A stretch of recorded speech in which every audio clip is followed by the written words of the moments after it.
Right now, in a museum in Athens, there is a corroded lump of bronze the size of a shoebox. It looks like nothing. It looks like trash pulled from the sea. But inside that lump is a machine so sophisticated that when scientists finally decoded it, they went quiet for a long time. Because what they found should not exist. This is not a legend. This is not a myth. This is a real object sitting in a real building that rewrote everything historians thought they knew about the ancient world. The year is roughly 65 BC. A Roman ship is crossing the Aegean Sea near the island of Antikythera. We don't know exactly where it was going. We don't know exactly what it was carrying. What we do know is that it sank, and when it went down, it took with it something that the world would not see again for almost 2,000 years. The wreck was discovered in 1900 by a group of Greek sponge divers.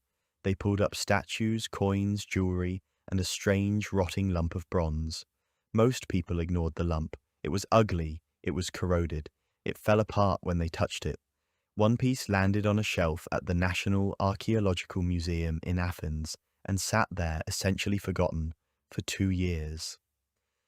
Then an archaeologist named Valerios Stais noticed something strange. There were gears inside, ancient gears, tiny, precise, interlocking bronze gears inside a device that had no business existing in 65 BC. He published a paper. The academic world ignored him. It was easier to assume he was wrong than to accept what the evidence was saying. What was inside that corroded lump? A mechanical computer, not a metaphor, not a rough approximation, a genuine analog computing device with at least 37 interlocking gears, calibrated to predict the movements of the sun, the moon, the 5 planets known to ancient astronomers, and the timing of solar and lunar eclipses decades into the future. It could calculate where the moon would be on any given night centuries from now. It could track the 4-year cycle of the Olympic Games. It could account for the irregular orbit of the moon, a phenomenon so subtle that no one rediscovered it mechanically until the 14th century. That gap is not a typo. 1,400 years separated the Antikythera Mechanism from the next device capable of doing what it did. Historian Joe Marchetti once described it as finding a jet engine in a Roman chariot. The metaphor sounds absurd until you hold the reality of it in your mind. This object was built when most people in the Mediterranean world were writing on wax tablets and reading by oil lamp, and yet someone, somewhere, built a machine that could model the entire solar system in miniature, with enough precision to remain accurate for generations. Who built it? That question has no clean answer.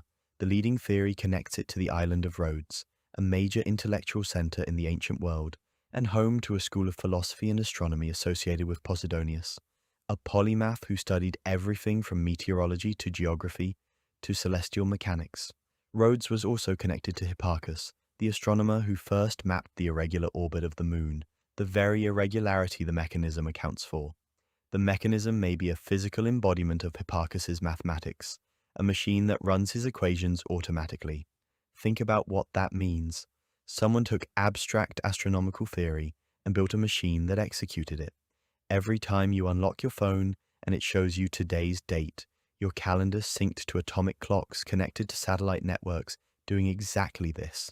You are doing the same thing the builder of the Antikythera Mechanism did. You are encoding knowledge of time into a machine and letting the machine run. The mechanism was almost certainly not unique. Ancient Greek writers make casual references to astronomical devices and sphere-making as a known craft. Cicero described seeing a mechanical model of the heavens built by the engineer Archimedes.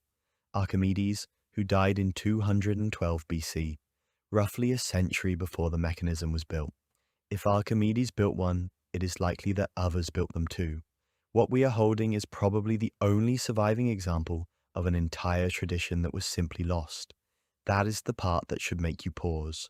Not that the mechanism exists, but that it almost certainly was not alone. So where did the rest go? The answer is one word, repeated across ancient history like a drumbeat. Bronze. The ancient world recycled everything. When an empire fell, or a city was sacked, or a ship sank and someone managed to retrieve the cargo, the bronze went back into the forge. Statues became weapons, weapons became coins, coins became something else. The Antikythera Mechanism survived precisely because it was on a ship that no one managed to salvage. The sea hid it. The sea preserved it, in a manner of speaking. Everything else like it was melted down. Researcher Alexander Jones of the Institute for the Study of the Ancient World spent years studying the inscriptions on the mechanism's surface. The device was covered in text, a kind of instruction manual written directly onto its casing. His team found descriptions of planetary motions, eclipse predictions, and what appeared to be descriptions of other dials the device once had, but which have not survived. The full machine, when new, was even more sophisticated than the wreckage we can analyze today. What makes the mechanism so strange is not just its existence, but what it implies about knowledge lost. Every technology is built on a foundation of prior knowledge. The gears in the mechanism required metallurgy. The calculations required advanced mathematics. The translation of those calculations into mechanical form required engineering. None of those skills emerged overnight. All of them required generations of development, testing, refinement. The mechanism did not appear out of nowhere. It was the product of a long tradition of precision craftsmanship that we have almost no other evidence of. Imagine for a moment that every hard drive on Earth were destroyed tomorrow except one. A researcher in the distant future finds it. They reverse engineer it. They discover it holds compressed files, encrypted data, operating system files, streaming video encoded in a format they do not recognize. And they look around at all the other evidence from our era, and they find almost nothing else like it. Would they believe it was real? Would they assume it was an anomaly? Or would they wonder, quietly, what else had been there and simply did not survive? That is the position historians are in with the Antikythera mechanism. In 2005, a team of researchers using advanced X-ray tomography finally decoded the full structure of the device in detail that earlier researchers could only guess at. The Antikythera research team, led by Tony Freeth, found that the mechanism's calendar dial had 354 days, matching the ancient Egyptian calendar, and that the eclipse prediction mechanism was accurate to within hours over a multi-decade cycle. They found inscriptions that had never been read before. They found gears so small and so precisely cut that reproducing them by hand today, without modern tools, would be extraordinarily difficult.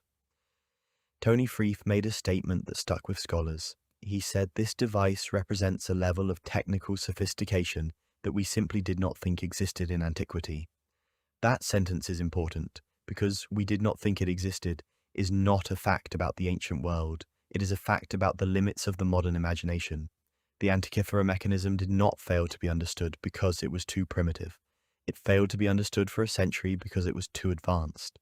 The first people who examined it could not conceive that ancient hands had built something that intricate. They assumed corrosion had created the appearance of gears. They assumed they were wrong. It took decades of better technology, better imaging, and a willingness to abandon prior assumptions before the truth came into focus. Here is what that should mean to you. Every era has things it cannot see because it has already decided what it believes.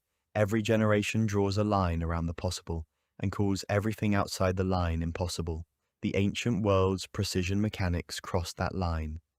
Ancient Rome had steam-powered devices, concrete formulas, central heating systems, and a road network that would not be matched in scale for 15 centuries. None of those things should have disappeared. And yet they did. Not because they were failures, because the knowledge that sustained them was fragile, and no one thought to protect it. The Antikythera mechanism is a message, not a mystical one, a practical one. It says that the distance between knowing something and losing it forever is shorter than you think. It says that technical mastery without institutional preservation is temporary. It says that civilizations carry knowledge they do not fully understand, and when those civilizations fall, the knowledge falls with them. You are living inside the longest unbroken chain of preserved knowledge in human history. The internet means that information is replicated across millions of servers. Scientific papers are archived. Instructions for building everything from a transistor to a vaccine are stored in formats accessible to anyone with a connection. The knowledge exists in a distributed way that would survive almost any single catastrophic event. The builders of the Antikythera Mechanism had none of that. Their knowledge lived in workshops, in the hands of craftsmen, in the minds of teachers who passed techniques to students who passed them to their own students. When the chain broke, it broke completely. 1400 years of silence. Tonight, if you look up at the moon, you are looking at the same moon the builder of the mechanism tracked, the same orbit, the same irregular wobble, the same monthly cycle. The machine they built could have told you where it would be 1,000 years from now, and then the machine was lost, and the knowledge was lost, and for 14 centuries, no one alive knew how to build it again. That corroded lump in the Athens Museum is not a relic of the past. It is a warning about the present, because the real question it asks is not how did they build this? The real question is, what do you know today that is only one catastrophe away from disappearing forever?